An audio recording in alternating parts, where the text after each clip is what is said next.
So, this takes me into, exactly what do the Chinese have?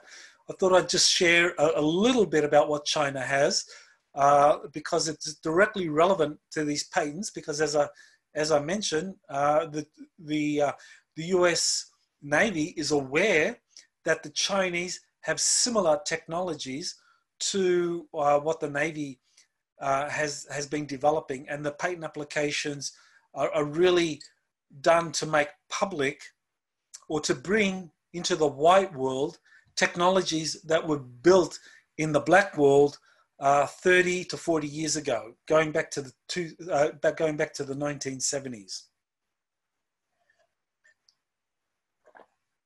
On November 20, 2019, a newly retired US Air Force General, Stephen Quast, publicly declared that China is building a space navy with battleships and destroyers that could be used against US military assets in space. So in 2019, you actually have people in the Air Force being given the kind of green light to go public and start spilling the beans on the Navy's, on China's secret space program.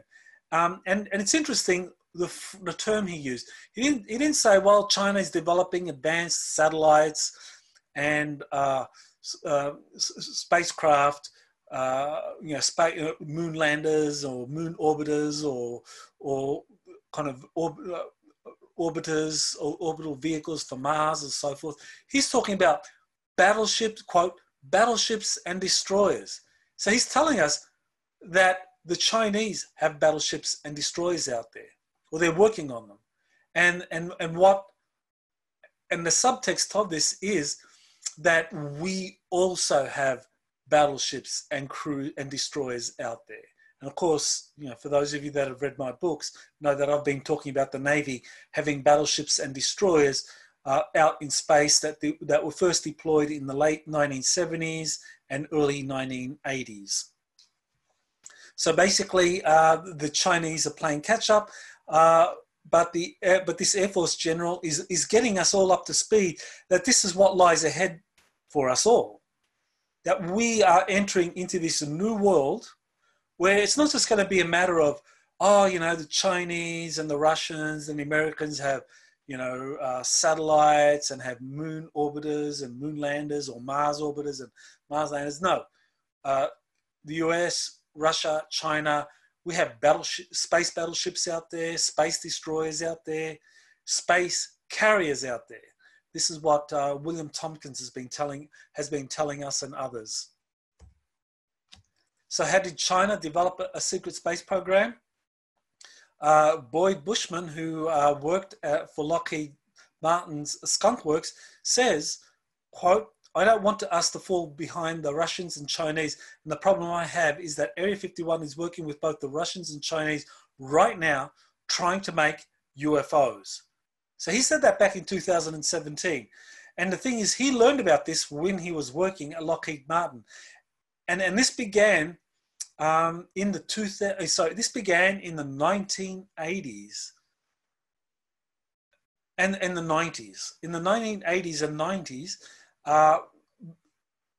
China and Russia began working with the US Air Force and Navy out of Area 51 facilities, working on reverse engineering some of the UFOs that they had gotten their hands on. So I discuss all of this in the book, Rise of the Red Dragon, the new book that's coming out.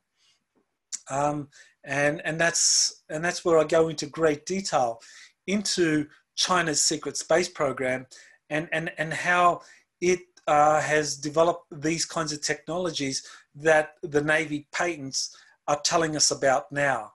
That the Navy developed these technologies in the 70s and the 80s.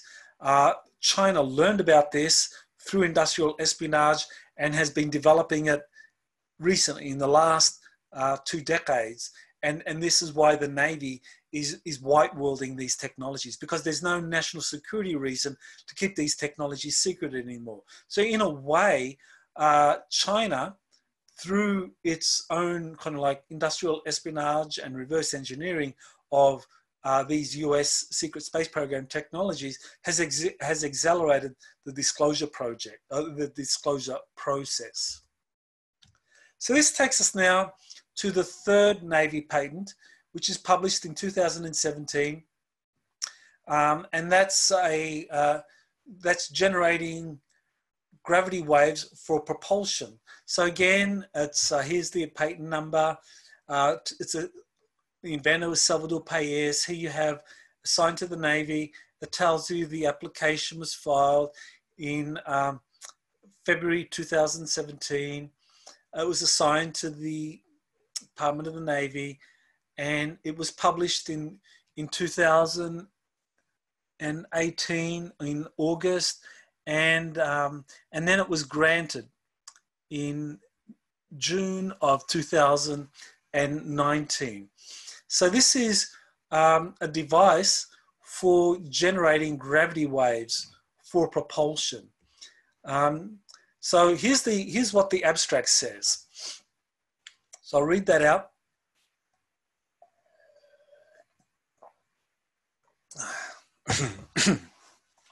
A high-frequency gravitational wave generator, including a gas-filled shell with an outer shell surface, microwave emitters, sound generators, and acoustic vibration resonant gas-filled cavities.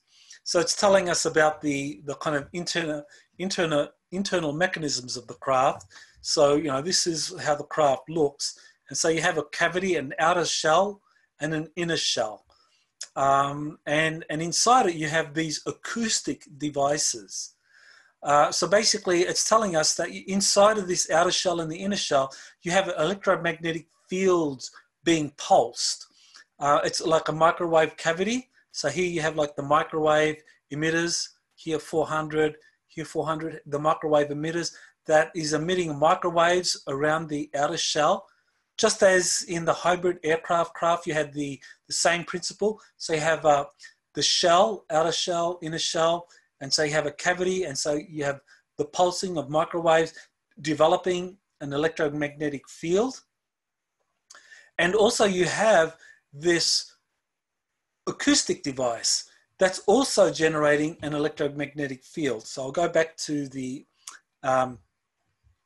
abstract, and it tells us the outer shell surface is electrically charged and vibrated by the microwave emitters to generate a first electromagnetic field. Okay, so that's the first field. It's being generated outside of the craft. The acoustic vibration resonant gas-filled cavities each have a cavity surface that can be electrically charged and vibrated by acoustic energy from the sound generators, such that a second electromagnetic field is generated.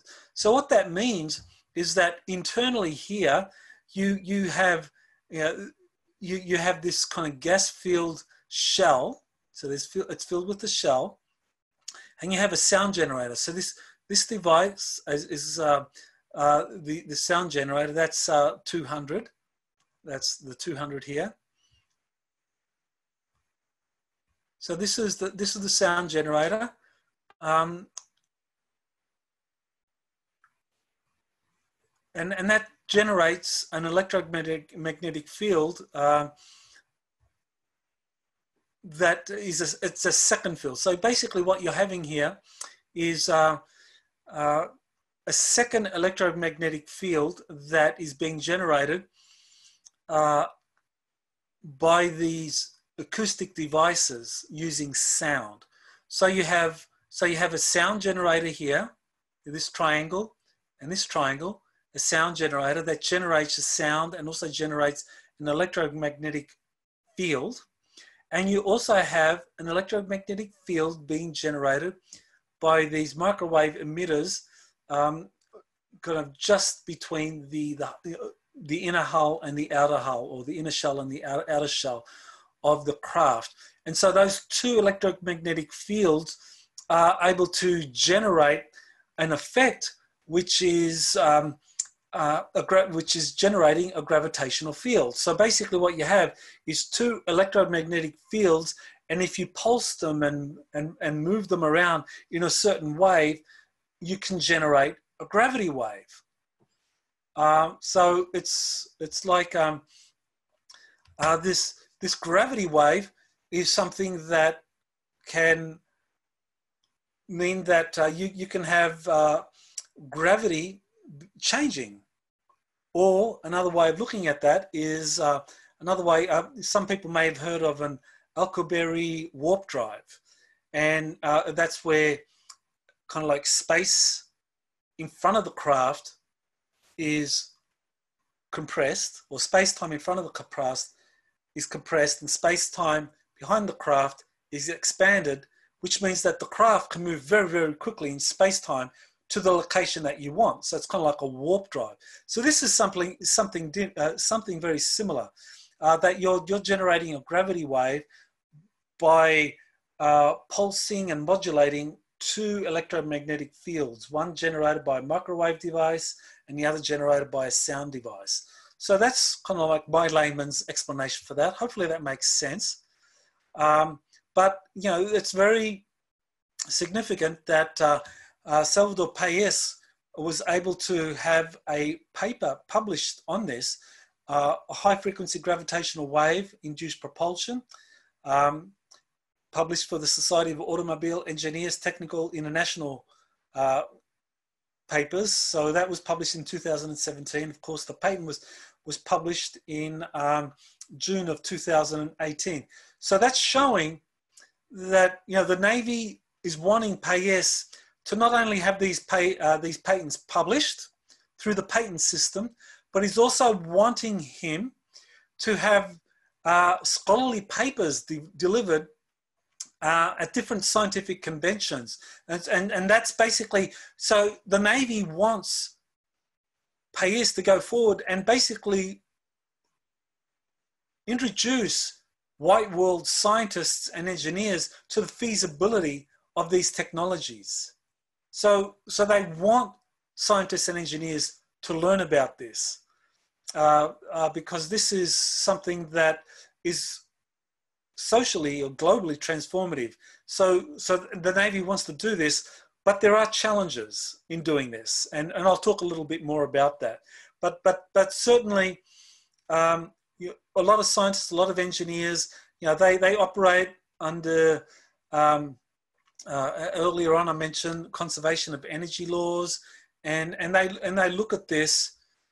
They look at this kind of device, or maybe we go back to the earlier device. Yeah, to this device where, you know, you're talking about a hybrid aerospace underwater craft that is being generated by an electromagnetic, by a quantum bubble that is being generated in front of the craft, and that you have an electromagnetic field, a microwave wave being generated. A lot of scientists and engineers look at this and they say, well, this is impossible. How can this be done? So just as the patent examiner rejected this and said, well, you know, where's the power come from for this? How can you generate this power? A lot of scientists will look at that and say, well, there's nothing in existence that could generate the power for this kind of hybrid aerospace underwater craft. Of course, the patent examiner overturned his rejection because of these, because of the letter by Dr. James Shee from the Naval Aviation Enterprise, the chief technical officer. But a lot of scientists say that, well, this stuff isn't possible. How can you do this? So this is where these scholarly papers come in. It's to really kind of like break the ice. It's really to like tell these scientists, you know, this stuff is feasible. Start looking at it. You know, kind of get out of your rigid mindset. Get out of your ideas that, you know, the kind of power sources for these kinds of electromagnetic fields being generated doesn't exist. And just like open your minds, because the power sources do exist, and I will be talking about this. So this is a part of the reason why all of this stuff is coming out and being pushed. So now we get into a fourth patent application. In 2019, this is for a room temperature superconductor.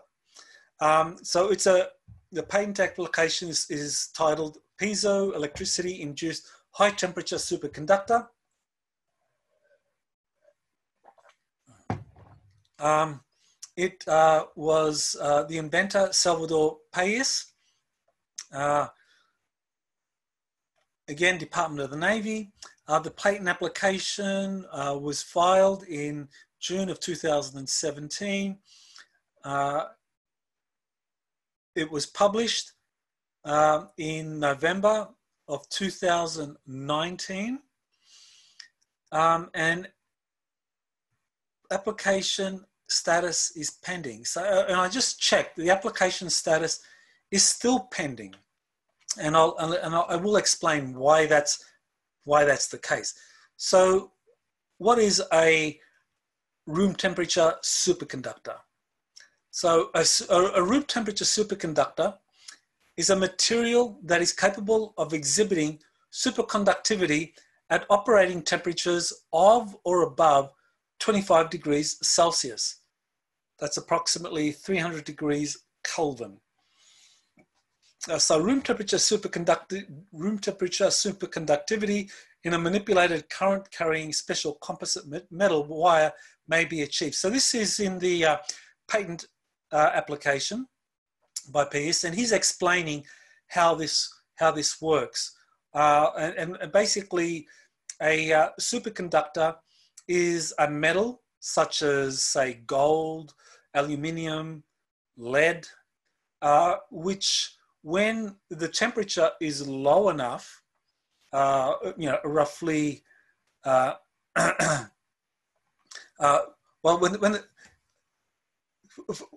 basically what happens with a superconductor in the conventional world, when you actually have a superconductor like gold, aluminium, lead, at the critical temperature, what happens is that it is able to experience zero resistance. So it doesn't lose any electrical energy in terms of heat or gravity, heat or waste.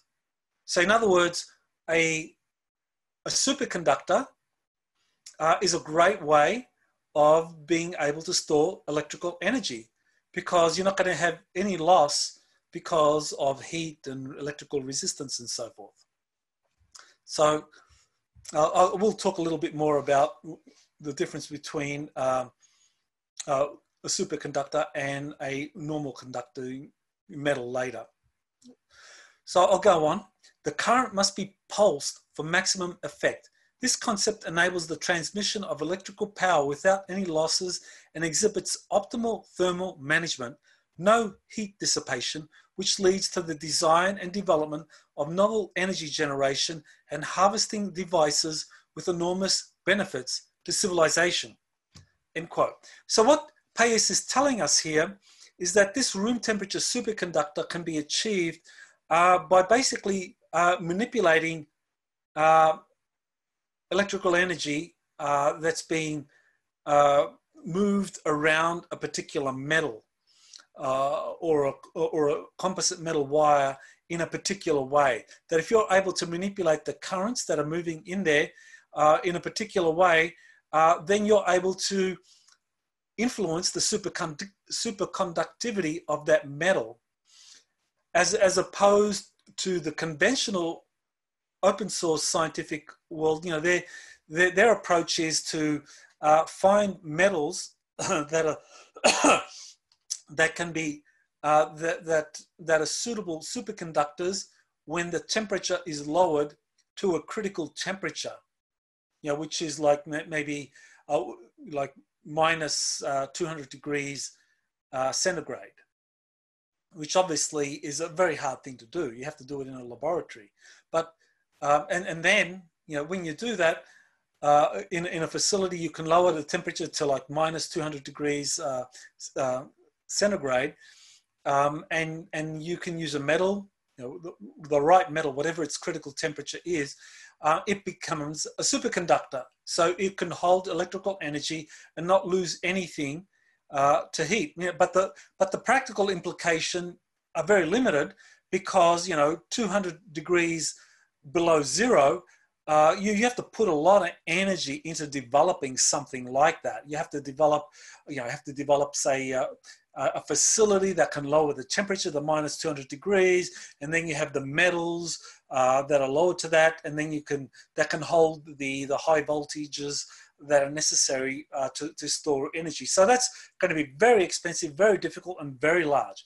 But what Pais is doing is that he's saying that his superconductor, his room temperature superconductor, can operate at of or above 25 degrees Celsius. So that would mean if you're needing to store energy using superconductors, say on a ship or a spacecraft, on one way to do it would be to build a facility or a room that is lowered in temperature to say minus 200 degrees, and then you have your superconductors in there, and they can hold electrical energy and not lose any electrical energy to heat and so forth. And sure, that would be one way to store a large amount of electrical energy, but because you have to heat that room or keep that room at minus 200 degrees, you're going to use a lot of power to do that.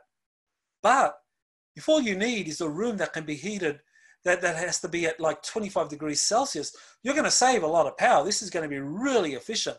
And this is like the holy grail of superconductivity. And Pais is saying that all you need to do is not concentrate on the metals, not concentrate on finding the critical temperature for a particular metal. You just configure metals with these wires that can be manipulated in a way so that you can experience superconductivity at 25 degrees Celsius and above, which for a lot of scientists is like, that's not possible. It's, again, this is like the mindset is like, they can't think outside of the box because they're thinking, how can this be done? They don't understand the incredible implications of electromagnetic energy and how it can do things like influence gravity, influence propulsion, and even influence things like superconductivity. And there's a kind of like, there's a whole story behind that in terms of Maxwell's equations in the late 1800s and how Maxwell talked about combining electrical and magnetic energies with his equations, but yet, when it comes to things like gravity and force, Newtonian force and so forth, the equations were never unified. So we are talking about kind of unified field equations, and that's where we're going. I'm not going to be able to kind of talk at that. I don't have the kind of expertise, but this is really where we need to kind of like, this is what's needed to understand the full capability of these technologies, and that's what Pais is trying to do, to open the scientific community to this.